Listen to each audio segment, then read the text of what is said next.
اعوذ باللہ من الشیطان اللعین الرجیم بسم اللہ الرحمن الرحیم 10ویں جزء قرآن 10ویں سپارے کے پیغامات لے کر آپ کی خدمت میں حاضر ہیں۔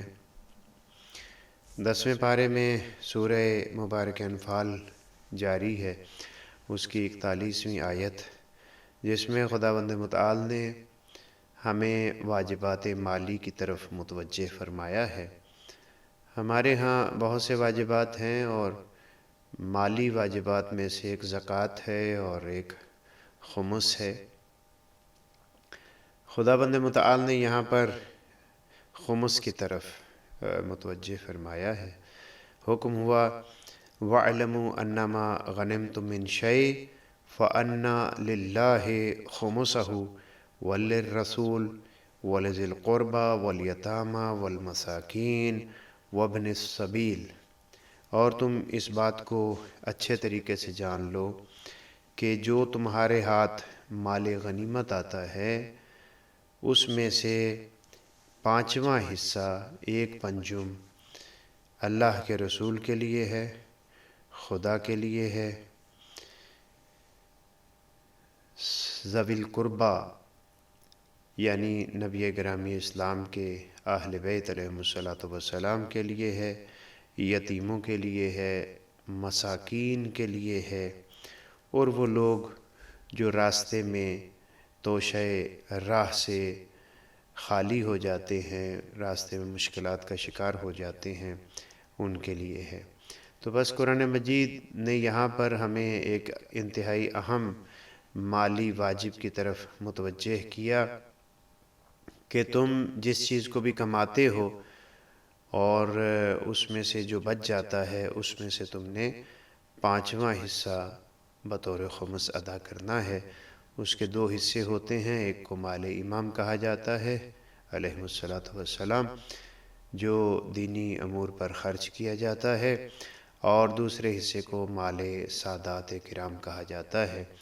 وہ سادات بنی ہاشم کے لیے مختص ہوتا ہے اور ان کی جائز ضروریات کو پورا کرنے کے لیے اسے استعمال کیا جاتا ہے۔ اللہ کے رسول موجود ہوں،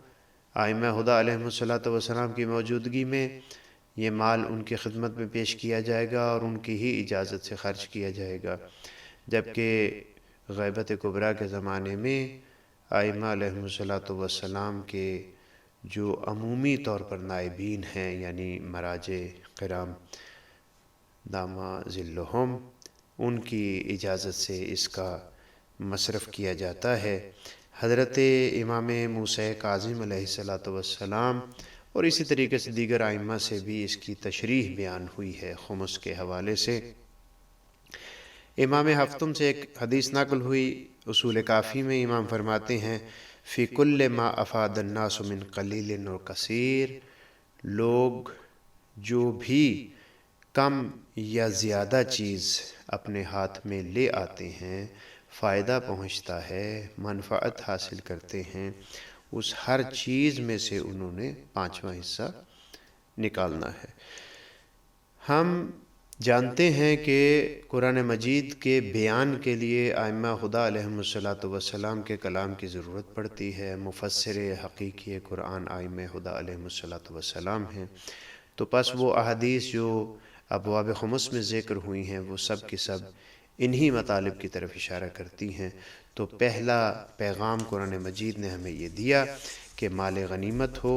یا تمہاری کمائی ہو یا تمہارا استفادہ ہو کسی چیز سے، مالیات سے، تو جو تمہارے پاس بچ جائے، جو اضافی ہو، اور تم نے میانہ روی سے زندگی گزاری ہو، تو اس بچے ہوئے سے تم نے 5ویں حصے کو ادا کرنا ہے۔ دوسرا پیغام 10ویں پارے سے ہمیں خداوند متعال نے جو دیا اور جسے ہم نے اخذ کیا، وہ آیت 46 ہے سورہ مبارک انفال سے۔ اس میں خداوند متعال نے مومنین سے کہا ہے کہ دشمن کے مقابلے میں تمہیں اتفاق و اتحاد کرنا ہوگا۔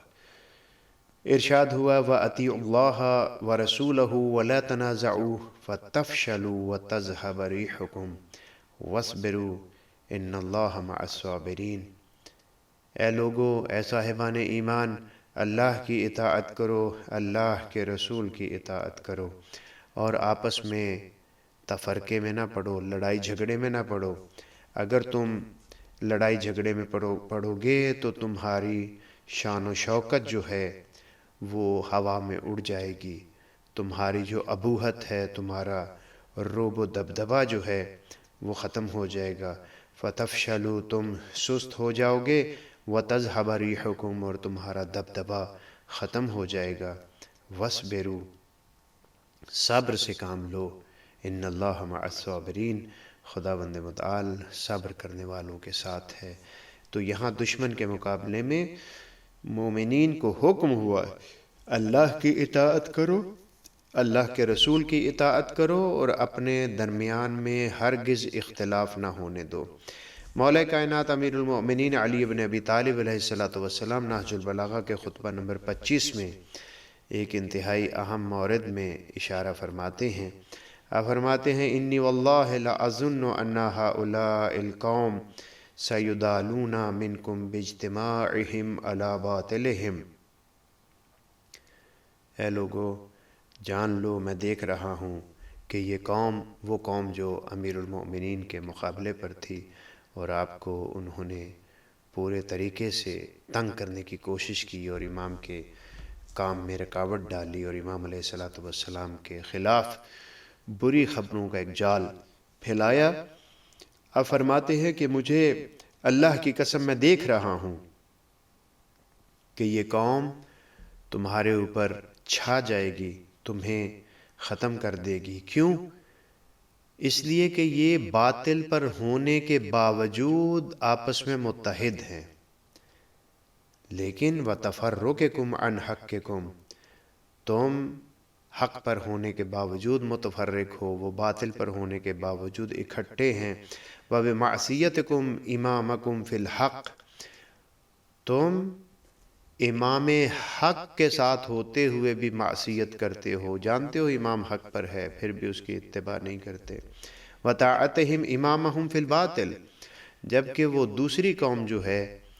وہ اپنے باطل امام کی پیروی کرتی ہے۔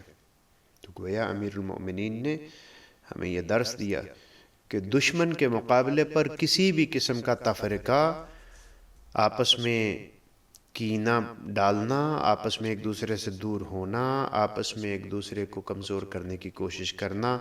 قطعاً ناقابل قبول ہے۔ تیسرا پیغام قرآن مجید نے ہمیں دیا کہ تمہیں اپنے سرسخت دشمن کے مقابلے پر ہمیشہ تیار رہنا چاہیے۔ یہ انتظار نہیں کرنا چاہیے کہ دشمن حملہ کرے گا تو پھر ہم اپنی تیاری کریں گے، نہیں۔ درس قرآن یہ ہے، پیغام قرآن یہ ہے کہ ہمیں پہلے ہی تیار ہونا ہے۔ سورہ مبارک انفال کی 60 نمبر آیت میں تذکرہ ہوا وَأَعِدُّوا لَهُم مَّا اسْتَطَعْتُم مِّن قُوَّةٍ، جتنی بھی قدرت رکھتے ہو، جتنی بھی طاقت رکھتے ہو، جتنی بھی ہمت رکھتے ہو، اس کو جمع کرو، اسے آمادہ کرو۔ وَمِن رِبَاطِ الْخَيْلِ، اور مضبوط قسم کے گھوڑے، پلے ہوئے گھوڑے، جوان گھوڑے، چونکہ اس زمانے میں گھوڑے ایک انتہائی اہم جنگ میں مدد کا سبب ہوتا تھا، اسے بھی ترہبون بہ عدو اللہ وعدوکم، فرماتے ہیں کہ اس طریقے سے تم اپنے دشمن کو ڈرا کر رکھو گے۔ وآخرین من دونہم لا تعلمونہم، دشمن جو اللہ کا دشمن ہے، تمہارا دشمن ہے، اور اس کے علاوہ جو دشمن ہے وہ سب کے سب جو ہیں تمہاری اس آمادگی کی وجہ سے، تمہارے مجہز ہونے کی وجہ سے، تمہارے مسلح ہونے کی وجہ سے حالت ڈر میں ہوں گے، حالت خوف میں ہوں گے۔ تم اگرچہ نہیں جانتے ان لوگوں کو جو ظاہری دشمنوں کے علاوہ ہیں، لیکن اللہ یعلمہم، اللہ انہیں جانتا ہے۔ وما تنفقوا من شیء فی سبیل اللہ یوفی الیکم وانتم لا تظلمون، اور یاد رکھو مسلمانوں کی شان و شوکت و عظمت کی خاطر تم جتنے بھی مسلح ہونے پر جو کچھ بھی خرچ کرو گے تو یہ اللہ کے راہ میں انفاق ہوگا، اور یقیناً تم ظلم کرنے والوں میں سے نہیں ہوں گے۔ اپنے آپ کو آمادہ رکھنا کسی پر ظلم کرنا نہیں ہے، بلکہ دشمن کو مرعوب رکھنے کے لیے اپنے آپ کو آمادہ رکھنا، اور دشمن کے حملے کی صورت میں اس سے اسلامی مملکت کو اور مسلمانوں کو بچانا انتہائی ضروری قرآنی پیغام ہے۔ چوتھا پیغام جو خداوند متعال کے اس کلام حکیم سے ہم لے رہے ہیں، اس میں خداوند متعال فرما رہا ہے کہ تمہیں اے میرے حبیب، آپ کو ہر صورت میں اس باور پر رہنا ہے کہ اللہ اور مؤمنین جو کہ آپ کی اتباع کرتے ہیں وہ آپ کے لیے کافی ہیں۔ گویا کہ خداوند متعال نے ہمیں یہ سمجھایا کہ اگر دشمن کے ہم مقابلے پر ہیں، ہمارے مقابلے پر دشمن ہے، شرک ہے، مشرکین ہیں، کفار ہیں، منافقین ہیں، یہودی ہیں، تو یاد رکھنا چاہیے کہ ایک تو اللہ ہمارے لیے کافی ہے، اور دوسرا وہ مومنین جن کو ہم نے اس کام کے لیے تیار کیا ہے۔ آپ دیکھتے ہیں بہت سی جگہ پر اقوام موجود ہیں، مثال کے طور پر ناجائز مملکت جو مسلمانوں کے دل میں بنائی گئی اور بیت المقدس پر قبضہ کر کے بنائی گئی، یعنی اسرائیل، اس کے مقابلے میں بہت سی اقوام میں سب سے سربلند قوم جو ہے وہ لبنان کی قوم ہے، جو اپنے رہبر اور رہنما کے ساتھ ہمیشہ آمادہ ہے، اور رہنما کو بھی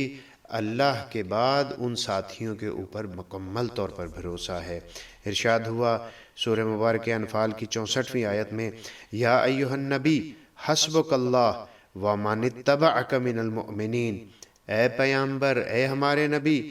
آپ کے لیے خدا اور آپ کی پیروی کرنے والے مومنین کافی ہیں، یعنی آپ کی حمایت کے لیے، آپ کی پشت کو مضبوط کرنے کے لیے یہ لوگ کافی ہیں۔ یہاں پر متوجہ رہیے کہ بعض اوقات اس آیہ مجیدہ کا ترجمہ یوں کر دیا جاتا ہے، یا ایھا النبی حسبک اللہ ومن اتبعک من المؤمنین، اے نبی آپ کے لیے اللہ کافی ہے اور ان مؤمنین کے لیے جو آپ کی اتباع کرتے ہیں۔ یہ ترجمہ درست نہیں ہے، بلکہ یہاں پر فرما رہا ہے خداوند متعال کہ اے حبیب، اے نبی، اے پیغمبر، آپ کے لیے میں اور آپ کی اتباع کرنے والے مومنین کافی ہیں، یعنی اللہ اور مومنین پشت پناہ ہیں نبی گرامی اسلام کے، اور ان کے لیے باعث تقویت ہیں۔ تو پس معلوم یہ ہوا کہ قرآن ہمیں یہ بتاتا ہے کہ ہمیں ہمیشہ اپنے ساتھیوں پر بھروسہ کرنا ہے، کسی اور نے ہماری مدد کے لیے نہیں آنا، کوئی اور ہمارے لیے نجات دہندہ نہیں ہو سکتا، بلکہ اللہ کی ذات نجات دہندہ ہے، اور وہ مومنین جو خلوص کے ساتھ اپنے رہبر کی اتباع کرتے ہیں۔ پانچواں پیغام قرآن مجید نے ہمیں دیا کہ دیکھو دشمن کے اوپر کبھی اعتماد نہ کرنا۔ ہم اپنی اس دنیا داری میں دیکھتے ہیں کہ ہم مسلمانوں کی بجائے، ہمسایوں کی بجائے، مسلمان ہمسایوں کی بجائے بہت دور جا کر ان لوگوں پر اعتماد کرتے ہیں جو لوگ کبھی بھی ہمیں نفع نہیں پہنچا سکتے۔ یہ حکم قرآن مجید ہے کہ مشرکین، کفار، یہود کبھی تمہارے دوست نہیں ہو سکتے، لیکن افسوس یہ ہے کہ ہمارے نابلد حکمران، ہمارے وہ لوگ جو ظاہری طور پر اسلام کا نام لیتے ہیں لیکن اسلام کی تعلیمات سے نابلد ہیں، وہ بالکل اس کے الٹ چلتے ہیں۔ قرآن مجید میں ارشاد ہوا آیت نمبر 10 میں، سورہ مبارکہ توبہ کی آیت، ارشاد ہوا لا يرقبون من مؤمن الا ولا ذمہ واولئک هم المعتدون، کہا کہ وہ کسی بھی قسم کی رعایت نہیں کرتے الا قرابت داری کی وجہ سے، اور نہ ہی کسی تعہد کی وجہ سے۔ یعنی یہاں پر خداوند متعال یہ فرما رہا ہے کہ مومن کے بارے میں جو تجاوز کرنے والے ہیں، وہ یہ نہیں دیکھتے یہ میرا رشتہ دار ہے، وہ یہ نہیں دیکھتے کہ میں نے اس کے ساتھ کوئی وعدہ و وعید کیا ہوا ہے، وہ یہ نہیں دیکھتے کہ ہمارا کوئی عہد و پیمان ہے اس کے ساتھ، بلکہ وہ مومن کے دشمن ہوتے ہیں اس کے ایمان کی وجہ سے۔ آپ دیکھ لیجئے ہمارے ہاں جو ممالک ایسے ہیں جہاں پر حق کی آواز کو بلند کیا جاتا ہے، تو وہاں پر جو بھی ایگریمنٹ ہو، جو بھی تجارت ہو، یہود و نصارہ ایک ہی مرتبہ اس مملکت کا گلا گھونٹنے کے لیے تیار ہو جاتے ہیں، اور کفر ملت واحدہ بن کر اسلامی ممالک کو دبوچنے کے چکر میں پڑ جاتا ہے۔ قرآن مجید میں واضح طور پر ارشاد ہوا کہ جو تجاوز کرنے والے ہیں، جو متجاوز ہیں، جو ظالم ہیں، وہ جب ظلم کرتے ہیں تو وہ یہ نہیں دیکھتے کہ یہ مومن کہیں سے میرا رشتہ دار ہے، اس کے ساتھ میں نے ایگریمنٹ کیا ہوا ہے۔ آپ پاکستان کے حوالے سے دیکھ لیں، ہم نے بہت سے ایگریمنٹ شیطان بزرگ امریکہ سے کیے اور اس نے مصلحت کے تحت ہمارے ساتھ ایگریمنٹ کیے، لیکن جیسے ہی اس کی مصلحت ختم ہوئی، اس نے ان تعہدات کو، ان وعدوں کو، ان ایگریمنٹس کو کوڑے دان میں ڈال دیا اور کسی بھی صورت میں اس پر عمل نہیں کیا۔ یہ تعلیم قرآن مجید ہے کہ متجاوز کبھی بھی مومن کے ساتھ اپنے وعدے کی ایفا نہیں کرتا، اسے پورا نہیں کرتا۔ اور پھر 12 نمبر آیت میں پھر ارشاد ہوا وَإِن نَكَثُوا أَيْمَانَهُم مِّن بَعْدِ عَهْدِهِمْ وَطَعَنُوا فِي دِينِكُمْ فَقَاتِلُوا أَئِمَّةَ الْكُفْرِ۔ اے صاحبان ایمان دیکھو، اگر وہ لوگ اپنے وعدے اور وعید کو توڑتے ہیں، اپنی قسموں کو توڑتے ہیں اور تمہارے دین کا مذاق اڑاتے ہیں، تو پھر ان کفر کے پیشواؤں کے ساتھ لڑ جاؤ۔ آپ دیکھتے ہیں کہ غیر مسلم ممالک نبی گرامی اسلام کی توہین کرتے ہیں، خاکے بناتے ہیں، اس کے مقابلے پر کیا ہوتا ہے؟ مسلمان ایک آواز بلند کرنے کے لیے تیار نہیں ہیں۔ وہ آپ کے ساتھ وعدہ بھی کریں تو اس وعدے کو توڑتے ہیں۔ پہلے ایک ملک میں توہین ہوتی ہے، پھر دوسرے ملک میں توہین ہوتی ہے، پھر تیسرے ملک میں توہین ہوتی ہے، اور توہین کے بعد وہ اپنی اس توہین کی بات کو آزادی کے زمرے میں صحیح ثابت کرنے کی کوشش کرتے ہیں۔ قرآن کہتا ہے کہ عہد و پیمان سے اگر وہ پھرتے ہیں، عہد و پیمان کو اگر وہ توڑتے ہیں تو پھر تم لڑ جاؤ ان کے ساتھ۔ لڑ جانے کا مطلب یہ بھی ہو سکتا ہے کہ مکمل طور پر ان کا بائیکاٹ کرو، مکمل طور پر ان کے ساتھ قطع تعلق کرو۔ انہم لا ایمان لہم، اور یاد رکھو یہ یہود و نصارہ و مشرکین کا کوئی وعدہ و وعید نہیں ہوتا، یہ کبھی اپنے وعدے پر نہیں ٹھہرتے۔ لعلہم ینتہون، یہاں تک کہ شاید لا ایمان لہم لعلہم ینتہون، ان کا کوئی بھی وعدہ جو ہے وہ پورا نہیں ہوتا، یہاں تک کہ شاید کہ کسی طریقے سے یہ باز آ جائیں۔ ایسا نہیں ہے، یہ جو بدعہدی کرتے ہیں اس بدعہدی کے اوپر وہ ہمیشہ قائم رہتے ہیں۔ اور آپ جانتے ہیں کہ انقلابی اسلامی جب آیا 1979 میں، تو انقلاب کے بانی راس و رئیس حضرت امام خمینی مجاہد کبیر نے یہ کہا تھا کہ امریکہ کے ساتھ ہمارے رابطے ہوں یا کسی اور کے ساتھ ہمارے رابطے ہوں، اس میں کبھی بھی ہمارے لیے مصلحت نہیں ہے۔ یعنی آپ واضح طور پر درک کرتے تھے قرآنی تعلیمات کے مطابق ان کے ظلم و جور کو، ان کی بدعہدی کو۔ اور امام خمینی نے ایک بڑی اچھی تعبیر استعمال کی۔ آپ فرماتے ہیں کہ بھیڑ کے بچے اور بھیڑیے کے درمیان کس قسم کا وعد و وعید ہو سکتا ہے؟ وہ بھیڑیے ہیں، مشرکین و یہود و نصارہ مسلمانوں کی نسبت سے بھیڑیے ہیں، اور جب بھی بھیڑیے کو موقع ملے گا وہ تمہیں نقصان پہنچائے گا۔ بس قرآن نے بھی کہا کہ دشمن کے اوپر اعتماد نہ کرو، قرآنی زندگی گزارنے والی شخصیات نے بھی کہا کہ کبھی بھی دشمن کے اوپر بھروسہ نہ کرو۔ پھر قرآن مجید نے کہا فَمَسْتَقَامُوا لَكُمْ فَاسْتَقِیمُوا لَهُمْ، جب تک کفار و مشرکین تمہارے ساتھ وعدے پر قائم رہیں تم بھی وعدے پر قائم رہو، لیکن جب وعدے کو ختم کر دیں تو پھر تم بھی وعدے کو ختم کر دو۔ چھٹا درس جو قرآن مجید نے، چھٹا پیغام ہمیں دیا، وہ پیغام یہ ہے کہ اہل قرآن، اہل ایمان ہمیشہ اخوت دینی اور دینی محبت کے جذبے کے تحت رسول اللہ کی چھتری کے نیچے ہیں، اللہ کی رحمت کے سائے میں ہیں۔ یعنی حکم یہ ہوا کہ مسلمانوں کو آپس میں اتفاق و اتحاد و پیار و محبت سے رہنا چاہیے۔ ارشاد ہوا سورہ مبارک توبہ کی 11ویں آیت میں فَإِن تَابُوا وَأَقَامُوا الصَّلَاةَ وَآتُوا الزَّكَاةَ فَإِخْوَانُكُمْ فِي الدِّينِ، اگر وہ پیمان شکن لوگ، اگر وہ قطع رحمی کرنے والے لوگ، اگر وہ یہود و نصارہ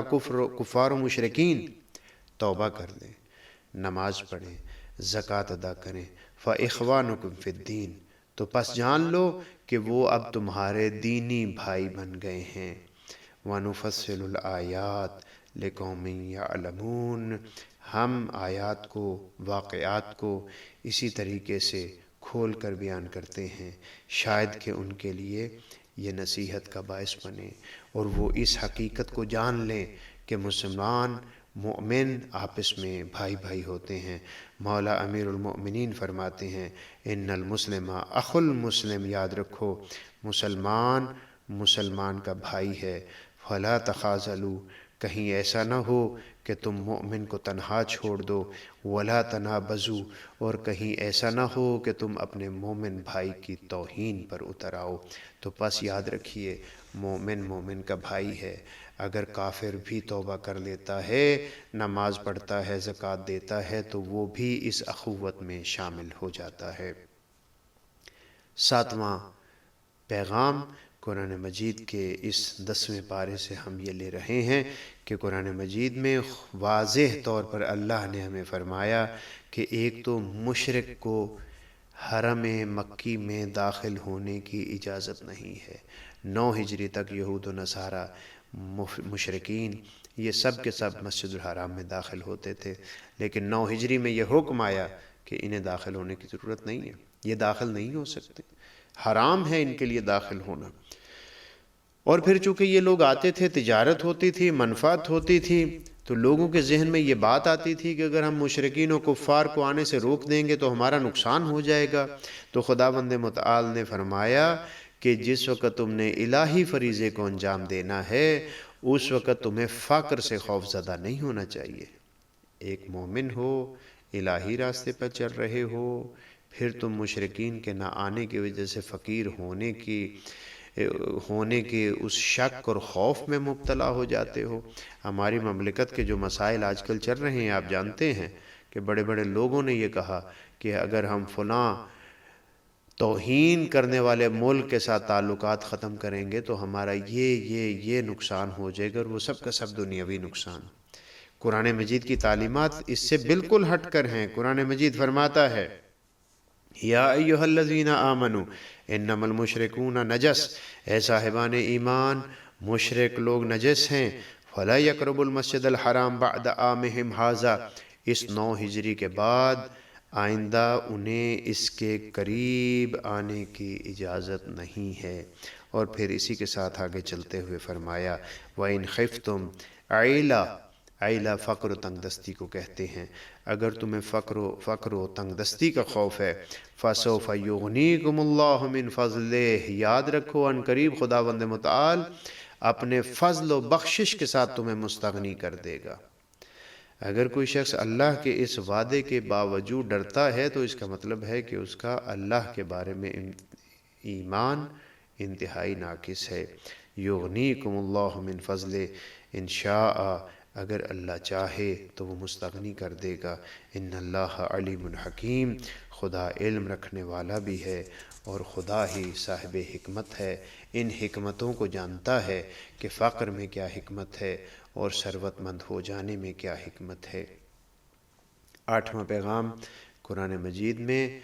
10ویں پارے میں ہمیں پیغام دیا گیا، آگاہ کیا گیا کہ دیکھو مسجد کی ایک انتہائی اہم حیثیت ہے۔ مسجد کو ہر شخص تعمیر کرنے کا حق نہیں رکھتا، مسجد کو صرف وہ تعمیر کر سکتا ہے جو اللہ پر ایمان رکھتا ہو، قیامت پر ایمان رکھتا ہو، نماز پڑھتا ہو، زکوٰۃ دیتا ہو، اللہ کے علاوہ کسی کا خوف نہ رکھتا ہو۔ ارشاد ہوا سورہ مبارکہ توبہ کی 18ویں آیت میں انما یعمر مساجد اللہ من آمن باللہ والیوم الآخر وَأَقَامَ الصَّلَاةَ وَآتَى الزَّكَاةَ وَلَمْ يَخْشَ إِلَّا اللَّهَ فَعَسَىٰ أُولَٰئِكَ أَن يَكُونُوا مِنَ الْمُحْتَدِينَ، سوائے اس کے نہیں کہ مساجد کو آباد کرنے کی ذمہ داری ان لوگوں کی ہے جو صاحبان ایمان ہیں، جو معاد پر بھی ایمان رکھتے ہیں، قیامت پر ایمان رکھتے ہیں،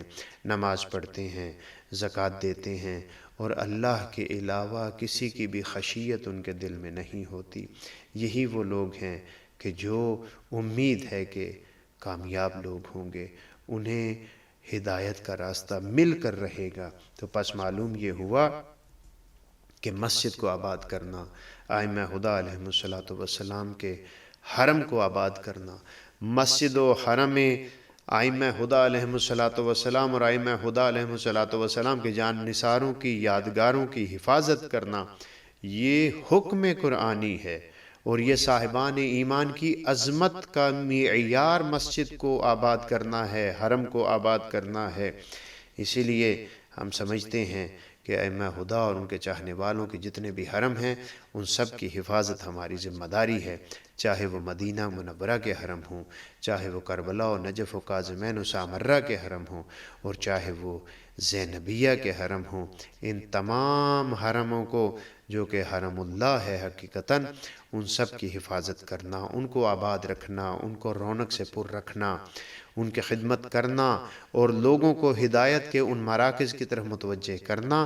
صاحبان ایمان کی بہت بڑی ذمہ داری ہے۔ حضرت امام جعفر صادق علیہ السلام فرماتے ہیں ثلاثۃ یشکون الی اللہ عز وجل، تین چیزیں اللہ کی طرف شکایت کریں گی، مسجد خراب